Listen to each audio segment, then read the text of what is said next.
Dans cette nouvelle vidéo, je vais te montrer comment obtenir les meilleures probabilités dans ton trading. Toujours 100% price action, sans aucun indicateur et bien sûr valable sur tous les time frames. Mais avant ça, n'oublie pas de mettre un petit pouce bleu pour supporter la chaîne. Ça m'aide à développer au niveau de l'algorithme de YouTube et donc ça me motive à faire encore plus de vidéos.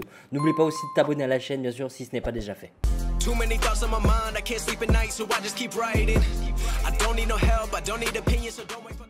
Alors juste un petit peu de théorie avant d'aller voir donc des exemples précis dans nos graphiques. Donc aujourd'hui on va parler des cassures de structure.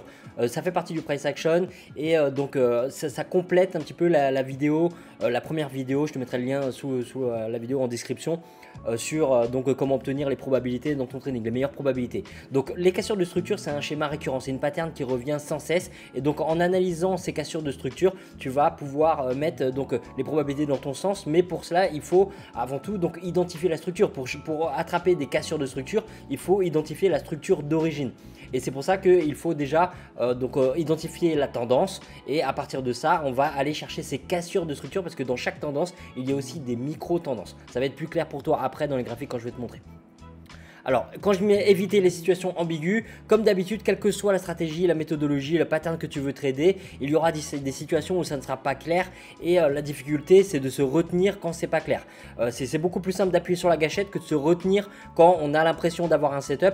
Donc, quand tu vois que la situation ne correspond pas exactement à ce qu'on va voir après dans les graphiques, et bien surtout évite de trader. Et même si par la suite le prix il va dans le bon sens, c'est tout simplement que c'était pas une opportunité pour toi.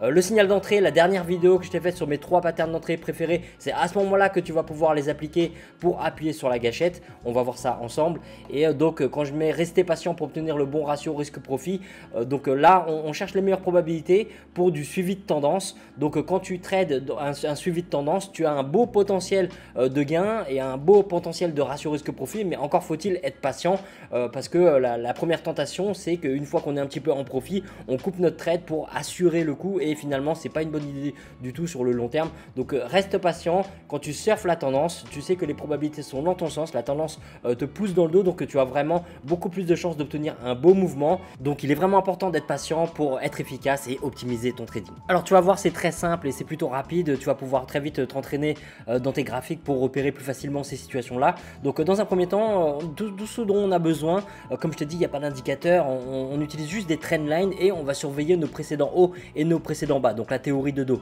Donc comme tu peux le voir, on place notre trendline juste pour identifier la structure. Là on a une structure qui est haussière et durant cette structure haussière on a des microstructures qui sont baissières comme ici par exemple et comme ici. Tu vois, on aurait pu mettre un petit canal ici et ici pour montrer qu'on a une structure qui est baissière. Et donc cette structure, cette microstructure qui est baissière dans la structure qui est haussière, et ben on va s'en servir pour récupérer le mouvement, pour trader le mouvement à la hausse parce qu'on voit que dans sa globalité le mouvement il est plutôt haussier. Donc cette structure baissière on ne va pas la trader, on va laisser le prix faire, on va pas chasser tous ces mouvements importants, hein. Même ici tu vois on a un mouvement brusque mais on ne va pas le chasser parce que nous on va optimiser en allant chercher la tendance et donc on va surveiller les précédents hauts.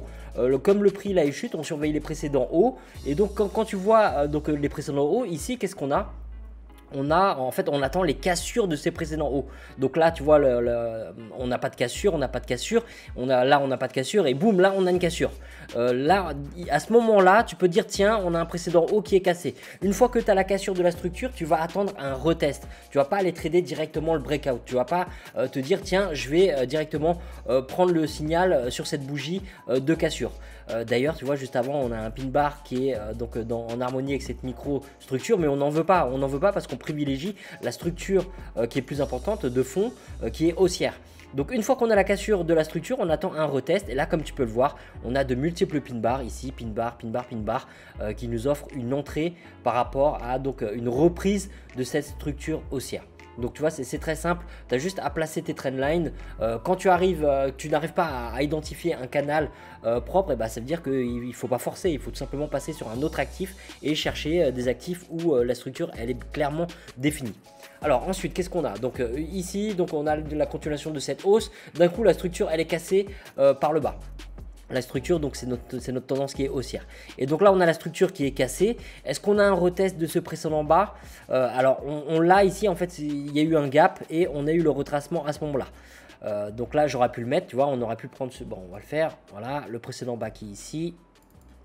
Donc on a une cassure de la structure et qu'est-ce qui se passe? On a, si tu regardes bien, un retest.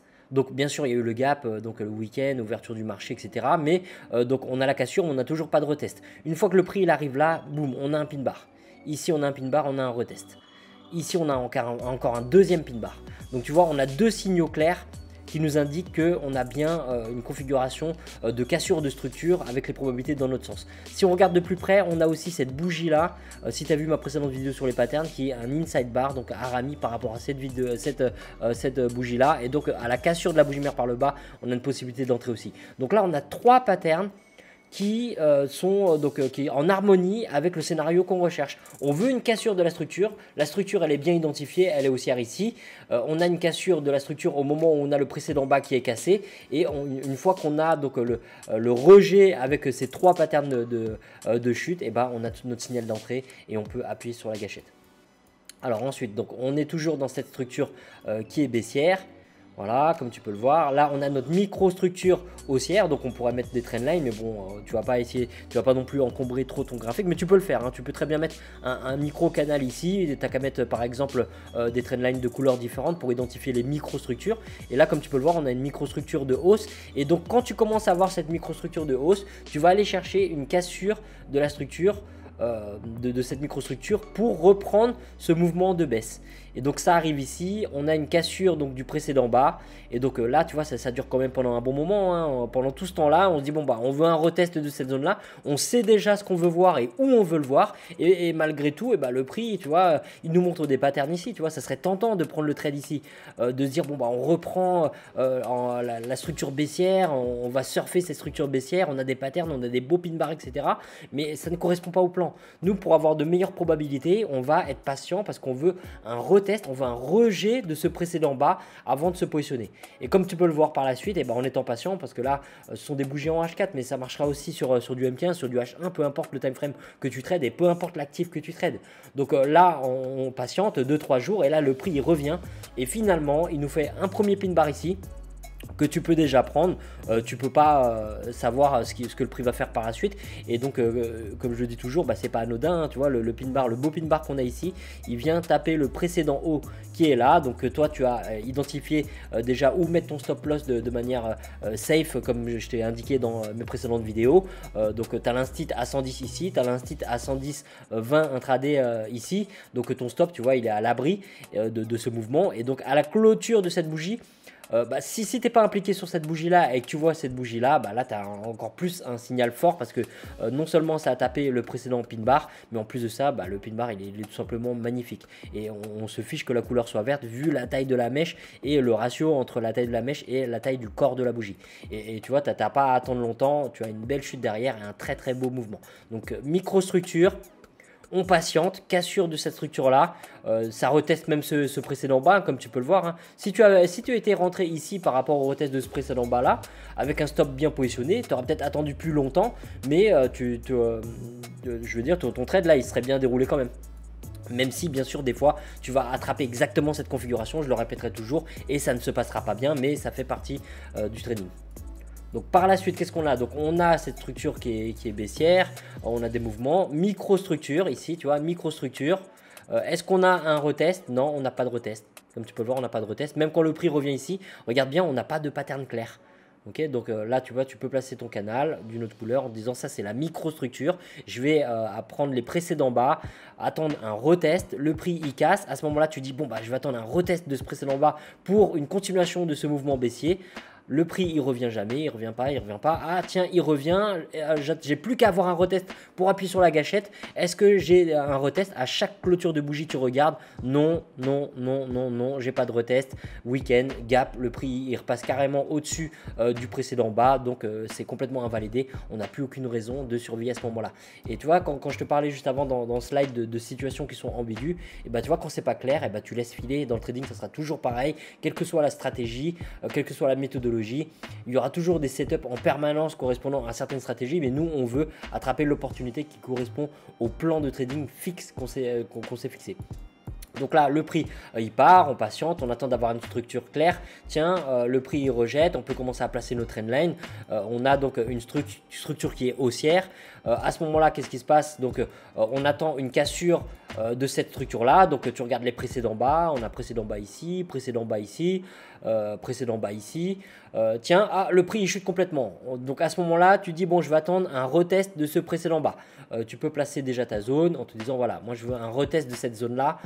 Et si j'ai un beau retest avec une belle pattern de rejet de cette zone-là, de ce précédent bas, et ben, je vais appuyer sur la gâchette en vente.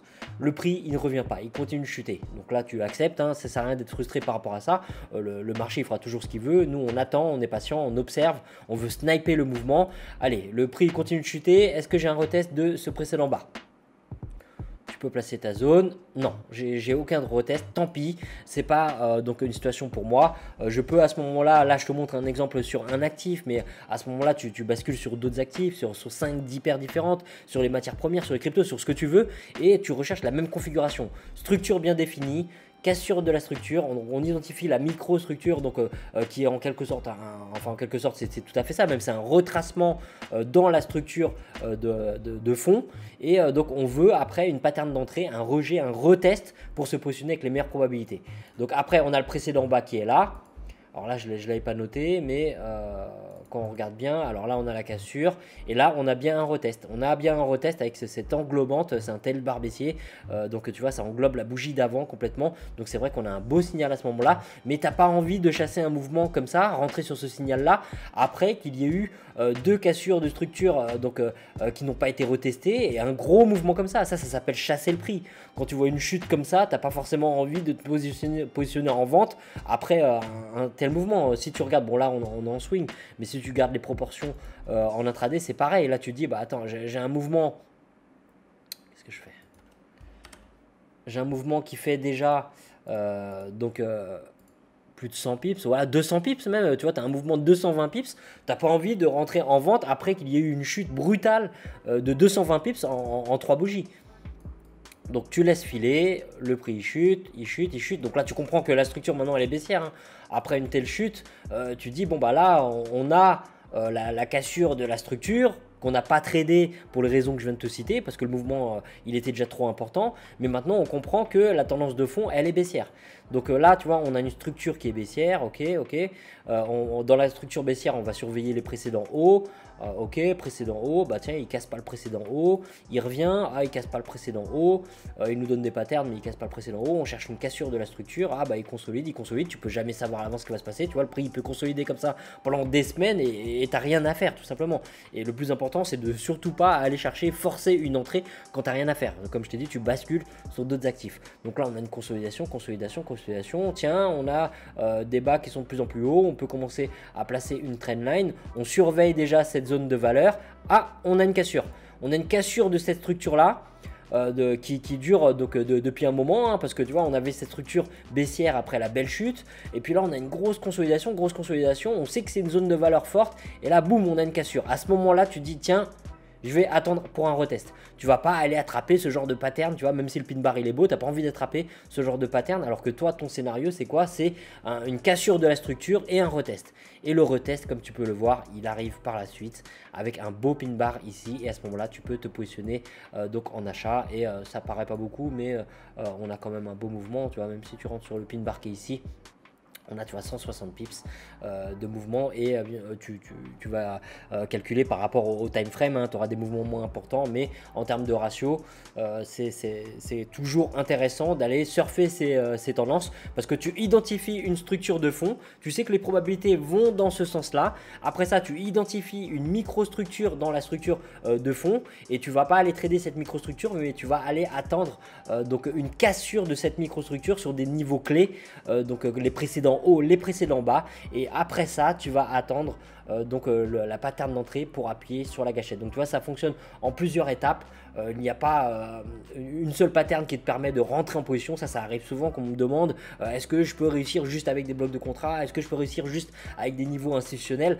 Bien sûr que non. Ton plan il doit être complet, il doit impliquer plusieurs éléments qui mettent les probabilités dans ton sens. Donc juste pour récapituler avant de terminer la vidéo, tu identifies une structure en plaçant ton canal. S'il n'y a pas de canal clair, tu bascules sur un autre actif. progressif où tu patientes jusqu'à avoir un canal clair. Une fois que tu as un canal clair, tu vas attendre qu'il y ait une microstructure, un retracement. Donc tu veux pouvoir placer un autre petit canal dans ce grand canal. Et une fois que tu as ce petit canal là, tu vas identifier les précédents hauts, précédents bas selon le sens dans lequel tu es. Si le micro-canal est haussier, eh ben, tu vas surveiller les précédents bas. Si le micro-canal est baissier, tu vas surveiller les précédents hauts et tu vas attendre une cassure de ces précédents hauts, précédents bas et un retest avec un signal d'entrée pour appuyer sur la gâchette. Voilà, c'est la fin de cette vidéo. J'espère qu'elle aura été claire pour toi. Si tu as des questions, n'hésite pas à les poser en commentaire. Comme tu peux le voir, c'est pas compliqué, c'est plutôt simple, mais le trading, l'analyse technique en elle-même, elle ne doit pas être compliquée. Plus elle est compliquée,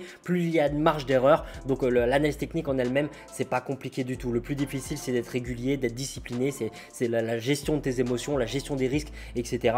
Mais l'analyse technique en elle-même, elle n'a pas besoin d'être compliquée. Donc je ne vais pas te faire, tu vois, des heures de vidéos sur des patterns qui sont très simples à assimiler. Tu peux assimiler ça, t'entraîner, pratiquer, t'habituer à regarder, retrouver ces patterns dans tes graphiques. Et une fois que c'est identifié, là tu peux vraiment te focus sur ce qui est le plus important, ta discipline et ta psychologie. N'oublie pas de cliquer sur le lien sous la vidéo pour récupérer les 4 e-books et recevoir 50 conseils par mail qui vont t'aider à faire décoller tes résultats. N'oublie pas de mettre un petit pouce bleu pour supporter la chaîne. Tu peux partager cette vidéo auprès de tes amis et surtout pense à t'abonner si ce n'est pas déjà fait. Allez, bon trading à toi. See past the situation that's in front of me. Doubters and enemies, if we say fuck them. The irony is